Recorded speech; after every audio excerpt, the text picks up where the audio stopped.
Recruter, c'est notre coup de projecteur ce soir sur le groupe Eurogiciel.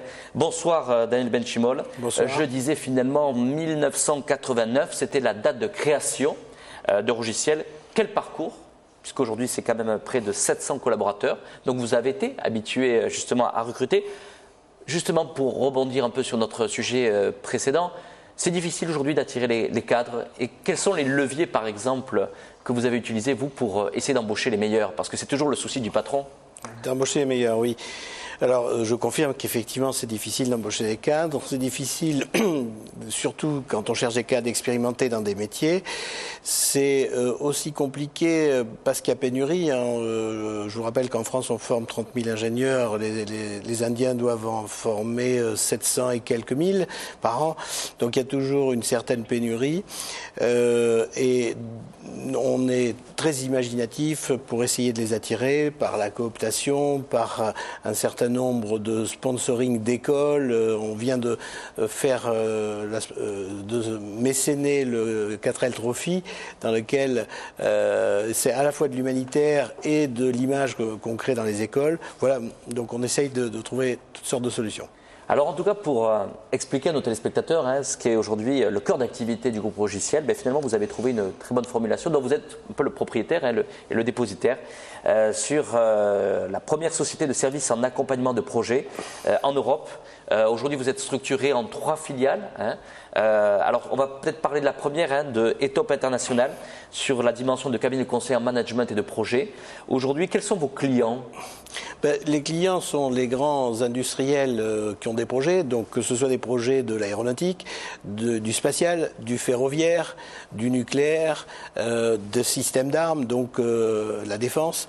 Et c'est un projet, c'est effectivement la réalisation d'un avion, d'un banc de test, d'un satellite, d'un train, en France et à l'étranger. C'est-à-dire qu'effectivement, la notion de projet, la notion d'accompagnement de projet, c'est aussi accompagner l'implantation d'un TGV ou d'une rénovation d'un métro dans le pays où ça a lieu.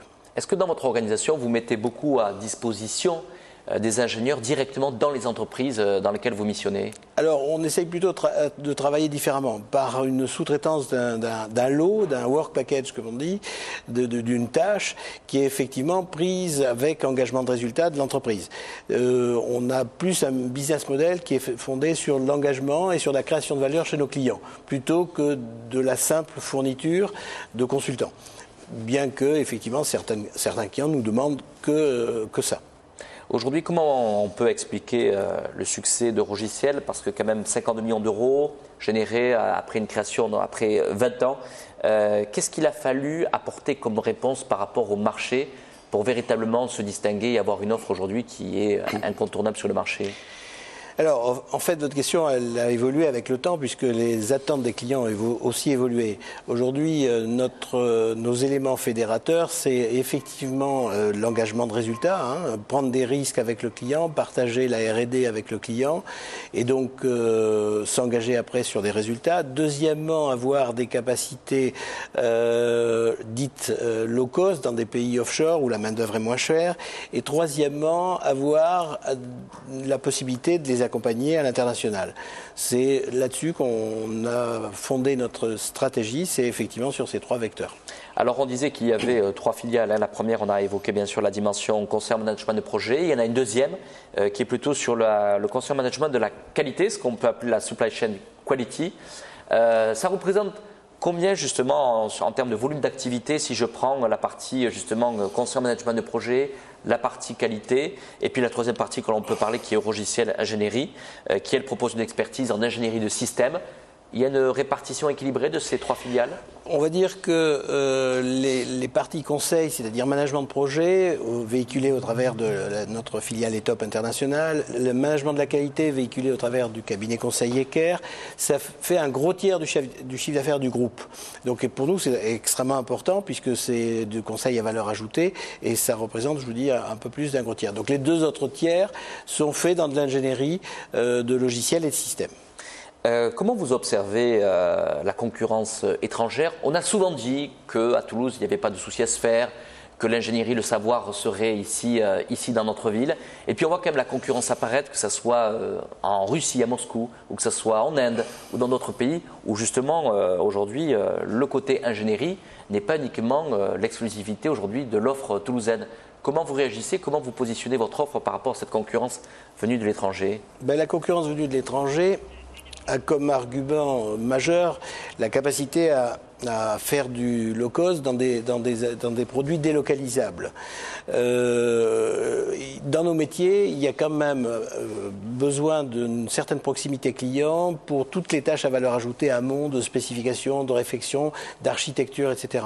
Donc le positionnement des sociétés comme les nôtres, c'est quand même d'avoir une proximité client dans toutes les phases amont et dans toutes les phases aval de recette de ce qui peut être fait et délocalisé. Sachant qu'effectivement, la délocalisation ne peut fonctionner que sur des tâches récurrentes sur lesquelles on a eu le temps de former localement le personnel et de le fidéliser, parce que il y a des domaines où le temps de formation est tellement long, si vous perdez vos collaborateurs comme en Inde avec une certaine facilité, c'est compliqué de délocaliser. Donc il y aura effectivement de toutes les façons toujours une croissance d'affaires localement en France.